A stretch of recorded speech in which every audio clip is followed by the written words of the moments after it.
Hello and welcome dear student. I hope आप लोग ठीक होंगे और आपकी पढ़ाई भी ठीक चल रही होगी। मैं अश्विनी कुशवाहा अपने ऑनलाइन प्लेटफॉर्म पे स्वागत करता हूं, जहां पर आपको एग्रीकल्चर से रिलेटेड जो भी कॉम्पिटिटिव एग्जाम रहते हैं, जैसे यूपी कैटेट या यूपी बोर्ड या और भी कोई स्टेट एग्रीकल्चर एग्जाम रहते हैं, उनकी फ्री ऑफ कोर्स तैयारी कराई जाती है। साथ ही आपको जो यहाँ पे पढ़ाया जाता है उसका पीडीएफ नोट्स हमारे टेलीग्राम चैनल पे मिल जाता है, और आपके जो भी डाउट रहते हैं वो आप हमें व्हाट्सअप कर सकते हैं हमारे दिए हुए व्हाट्सअप नंबर पे। साथ ही आपको अगर कोई इन्फॉर्मेशन चाहिए तो आप हमें कांटेक्ट भी कर सकते हैं। अगर आप अभी तक आपने हमारे चैनल को सब्सक्राइब नहीं किया है तो प्लीज़ हमारे चैनल को सब्सक्राइब कीजिए और वहीं पे लगे बेल आइकन को प्रेस करिए, जिससे कि हमारी जो वीडियो हैं वो आपके पास जल्दी से जल्दी पहुंच सकें। साथ ही साथ आपके जो दोस्त हैं उनके पास भी शेयर करिए, जिससे कि उनका भी प्रॉफिट हो सके। तो चलिए, आज का जो हमारा सेशन है उसमें हम कवर करेंगे केला की खेती, मतलब कल्टीवेशन ऑफ बनाना। तो अपना एक नारे के साथ स्टार्ट करते हैं सेशन को। जय जवान, जय किसान, जय कृषि विज्ञान। तो हम पहले इसका जो है वनस्पतिक परिचय कवर करेंगे। तो जो इसका वनस्पतिक नाम होता है वो मूसा पैराडेसिया का होता है, और जो इसका कुल होता है वो म्यूसेसी होता है। और इसमें जो गुणसूत्र संख्या होती है वो 2n बराबर 22, 33, 44, यानी कि जो हमारा 22 है वो डिप्लॉयड है। और डिप्लॉयड में ये होता है कि इसमें केले में बीज पाए जाते हैं, और जो हम लोगों को प्राप्त होता है केला जो हम खाते हैं वो हमारा डिप्लॉयड कहला रहता है, यानी कि त्रिगुणित, यानी कि इसमें क्या होगा, इसमें पार्थेनोकॉर्पी पाई जाएगी, यानी कि अनिषेक फलन। यानी कि जब ट्रिप्लॉइड है तो इसमें गैमेट्स, जब इसमें कोशिका विभाजन होगा तो क्या होगा, कोशिका विभाजन में इसको पेयर क्रोमोसोम मिलेंगे नहीं, तो इसमें हमारा जो है बीज का निर्माण नहीं होगा। और जो हमारी 44 यानी कि टेट्राप्लॉइड प्रजातियां हैं। अगर हम बात करें कि इसको किस और अन्य नाम से जानते हैं तो इसको जो है हम एडम फिग के नाम से जानते हैं, ट्री ऑफ विजडम के नाम से जानते हैं, कल्पतरु के नाम से जानते हैं, और ट्री ऑफ पैराडाइज के नाम से जानते हैं, और प्लांट ऑफ वर्चू के नाम से भी इसको जानते हैं। तो आप इन नामों को हाईलाइट कर लीजिए, क्योंकि ये जो क्वेश्चन है वो पेपर में देखने को मिलते हैं। साथ ही केले में अनिषेक फलन यानी कि पार्थेनोकार्पी भी पाई जाती है। अगर बात करें पार्थेनोकार्पी किस केले में पाई जाती है, जो हम लोग यूज करते हैं वेजिटेबल्स या उसके खाने में, यानी कि त्रिगुणित यानी कि ट्रिप्लॉइड में ही हमारी अनिषेक फलन या पार्थेनोकार्पी पाई जाती है। लेकिन जो हमारे डिप्लॉइड हैं, जो यानी कि वाइल्ड बनाना यानी कि जंगली जो बनाना है, उसमें आप देखेंगे कि उसमें केले पाए जाते बीज हैं जो पाए जाते हैं। वहीं पे अगर हम बात करें कि केले के फल का प्रकार क्या होता है, तो फल का प्रकार होता है इसमें सरस या बेरी, यानी कि जो केला रहता है, जैसे कि आप देख रहे हैं ये फ्रूट है, इसको जब हम इसका छिलका निकालते हैं तो कुछ लोग उसके छिलके में भी जो गुदा रहता है उसको खा लेते हैं, लेकिन हम लोग क्या खाते हैं इसमें मीसोकार्प यानी कि मध्य फल भी, तो और अंदर जो बीज टाइप का रहता है उसको खाते हैं। वहीं पे अगर इसके पुष्पक्रम की बात करें तो इसमें पुष्पक्रम एस्पेडिक्स होता है। अभी आपको आगे दिखाएंगे किस तरीके से होता है। पर इसमें परागण की क्रिया कौन सी होती है, तो इसमें पर परागण होता है। यह एक मोनोसियस प्लांट है। मोनोसियस प्लांट मतलब कि इसमें जो है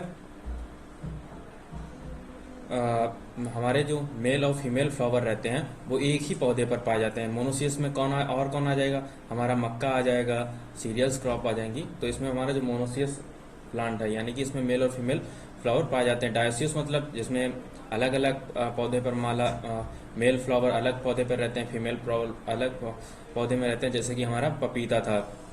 वहीं पे हम बात करें कि यह एक मोनोक्रॉपिक प्लांट है। मोनोक्रॉपिक मतलब क्या होता है, इसको आप इस तरीके से समझिए। मोनोक्रॉपिक यानी कि जैसे कि हमारा केला है, यानी कि बर्ड्स, जो हमारा मोनोक्रॉपिक प्लांट ये होते हैं कि ये बर्ड्स में एक ही बार से, यानी कि अपने लाइफ साइकिल में एक ही बार फल देते हैं।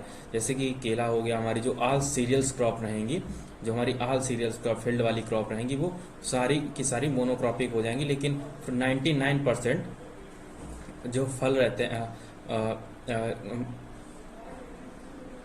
जो हमारे अधिकतर जो हमारे फ्रूट रहते हैं वो पॉलीक्रॉपिक रहते हैं, यानी कि उनमें एक बार हमने लगा दिया तो उनमें बहुत बार हमें फल मिलता है। जैसे हमने आम को लगा दिया तो हमें एक बार तो फल मिलेगा नहीं, बहुत से हमसे पर ईयर हमें उसमें फ्रूट प्राप्त होते हैं। तो ये हमारा सिर्फ कुछ प्लांट हैं जिनमें मोनोक्रॉपिक देखने को मिलती है, जैसे हमारा पपीता हो, ये केला हो गया, और भी एक दो प्लांट हैं अपवाद स्वरूप। अगर हम बात करें कि पके हुए केले में शुगर परसेंट कितना होता है, तो कोई कोई लोग 26% देते हैं, कोई 27%, तो इसमें 26 से 27% होता है। केला एक क्लाइमेटिक फ्रूट है। क्लाइमेटिक फ्रूट का मतलब क्या होता है, तो क्लाइमेटिक फ्रूट का मतलब ये होता है जैसे हमने केले को तोड़ लिया, कच्चा केला हमने तोड़ लिया तो वो उसको हम रख देंगे तो वो पक जाएगा, तो इसे क्लाइमेटिक फ्रूट कहते हैं। और जिसमें हमारा आम भी आ जाता है और भी फ्रूट हो, और इस यहीं पे एक नॉन क्लाइमेटिक यानी कि जिसमें तोड़ने के बाद वो पकते नहीं, वो खराब हो जाते हैं। अगर हम बात करें कि इसमें अम्ल कितने परसेंट पाए जाते, तो 0.4 से 1.2% इसमें जो है अम्ल पाया जाता है। इसमें अम्ल कौन सा, इसमें माइलिक एसिड पाया जाता है। वहीं पे हम बात करें कि जो हमारा केला रहता है, पका हुआ केला, उसमें महक आती है, तो वो किसके कारण आती है, वो आइसोपेंटेनॉल के कारण होती है। साथ ही इसमें अधिक ही जल्दी से ही ऊर्जा देता है। इसमें 104 कैलोरी ऊर्जा हमें प्राप्त होती है 100 ग्राम केले से, तो हमें 104 कैलोरी ऊर्जा प्राप्त हो जाती है। वहीं पे हम इसके वितरण व उत्पादन की बात करें, विश्व में सर्वाधिक केला उत्पादक देश कौन सा है, तो वो भारत है हमारा। अगर हम बात करें भारत में सर्वाधिक उत्पादन किस फल का होता है, तो हमारा वो केला है। सर्वाधिक उत्पादन किसका है, तो केला है। अगर यहीं पे भारत में सर्वाधिक क्षेत्रफल किसका है, तो वो हमारा आम का है। तो अब इसको यहाँ पे कंफ्यूज, यानी कि सर्वाधिक उत्पादित होने वाला है, यानी कि जिसका उत्पादन सबसे ज्यादा हो रहा है, तो वो हमारा केला है। और उसके बाद कौन आएगा, आम आएगा। और वहीं पे अगर इसमें बात कर ली जाए कि जो है सर्वाधिक क्षेत्रफल की दृष्टि से उत्पादित होने वाला फल, तो वो हमारा क्या हो जाएगा, वो हमारा आम हो जाएगा। वहीं पे भारत में सर्वाधिक केला उत्पादित राज्य कौन सा है, तो सबसे ज्यादा केला उत्पादन कहाँ होता है, हमारे आंध्र प्रदेश में होता है। वहीं पे इसमें प्रवर्धन व रोपाई, यानी कि इसमें प्रवर्धन किसके द्वारा, इसमें प्रवर्धन वानस्पतिक भाग रहते हैं जो जिन्हें हम सकर्स या शॉर्ट सकर्स कहते हैं। आप जैसे कि प्लांट बनाना का देखेंगे, उसमें नीचे से सकर्स यानी कि जिन्हें भूस्तारी कहते हैं, राइजोम कहते हैं, वो निकलते हैं, उनको उन्हीं से इसका प्रवर्धन किया जाता है। वो 2 से 3 महीने पुराना होना चाहिए और जिसका जो वजन है उसका 500 से 700 ग्राम होना चाहिए। ये क्वेश्चन बहुत ही बार यूपी कैडेट और भी कॉम्पिटेटिव एग्जाम है पूछा गया है कि जो सकर्स रहते हैं उनका रोपाई, केले की रोपाई के लिए उनका वजन कितना होना चाहिए, तो 500 से 700 ग्राम।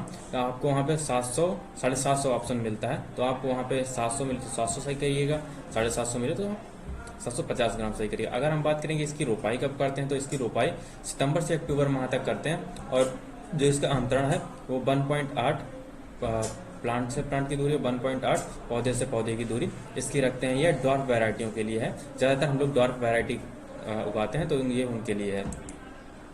वहीं पे हम इसमें बात करेंगे कि इसके लिए जलवायु कौन सी, तो इसके लिए जलवायु और मिट्टी की इसके लिए जो अनुकूल तापमान रहता है, अनुकूल तापमान रहता है, वो 20 से 30 डिग्री सेंटीग्रेड रहता है। और ये जो है ट्रॉपिकल फ्रूट है, यानी कि उष्णकटिबंधीय फल है। तो इसके लिए जो हमें कैसी जलवायु चाहिए, तो इसके लिए हमें गर्म व नम जलवायु की आवश्यकता होगी। वहीं पे इसके लिए मिट्टी अगर की बात करें, कौन सी मिट्टी इसके लिए अच्छी रहती है, तो इसकी अच्छी जल निकास वाली बलुई दोमट मिट्टी भी उपयुक्त रहती है, और जिसका पीएच 6.5 से 7.5 हो।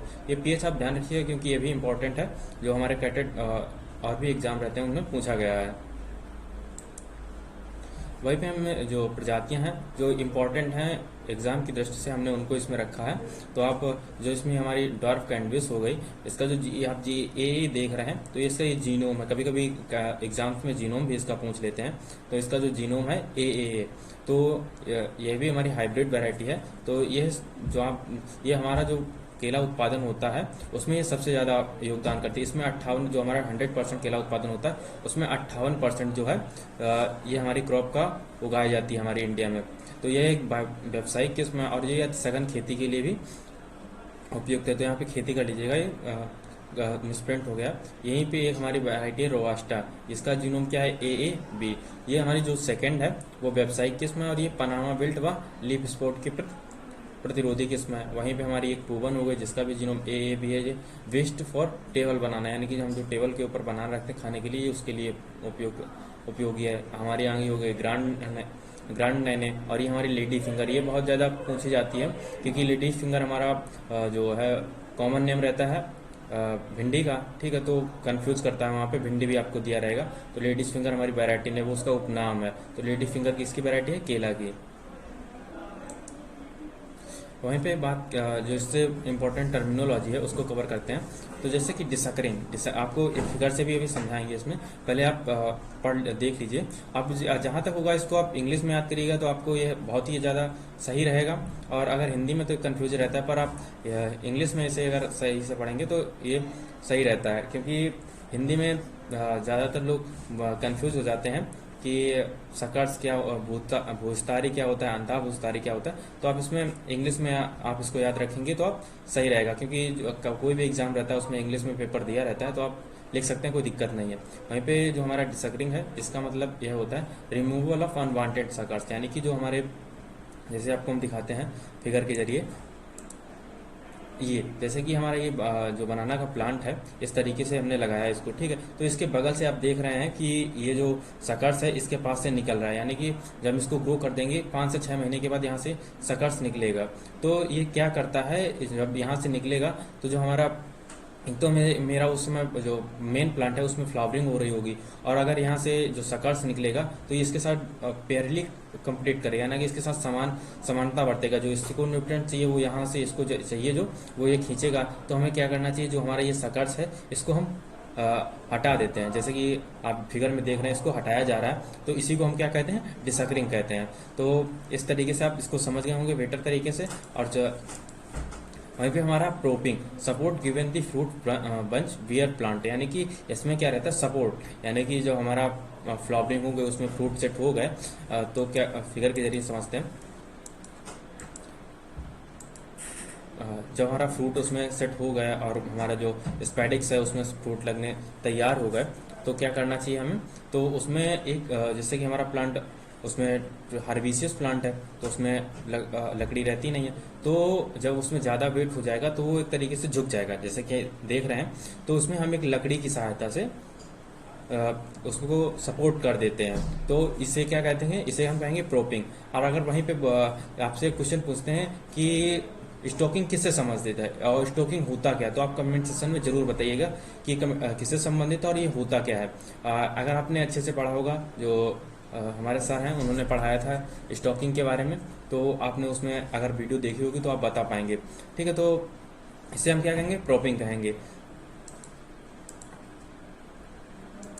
जो हम आगे देखें, जो हमारी आगे टर्मिनोलॉजी है, इसे डिवाइन डिनेबलिंग कहते हैं। डिनेबलिंग मतलब removal of male flower but after completion of female page, यानी कि ये तो हर कहानी ही ऐसी है कि काम निकलने के बाद लड़कियां छोड़ देती हैं। आप समझ गए होंगे कहाँ आजकल की एडवांस टेक्नोलॉजी है। तो क्या होता है कि कोई वेस्ट मिला तो उसे छोड़ ही देंगी, हमसे वेस्ट मिला तो उसे छोड़ देंगी। तो इसका मतलब ये है रिमूवल ऑफ मेल फ्लावर, यानी कि जब मैच्योर हो जाता है उसका जो फ्लावर सेट रहता है वो मैच्योर हो जाता है हमारा, उसमें फ्लावर फ्रूट सेट बन जाते हैं, तो उसके बाद जो हमारा मेल पार्ट रहता है उसको रिमूव कर दिया जाता है इस तरीके से। जैसे कि हमारा इसमें फ्रूट सेट हो गया तो उसके बाद जो आप नीचे देखते होंगे बना रहता है इस तरीके से, तो उसको काट करके अलग कर दिया जाता है। तो इसे हम क्या कहेंगे, डिनेल्विंग कहेंगे।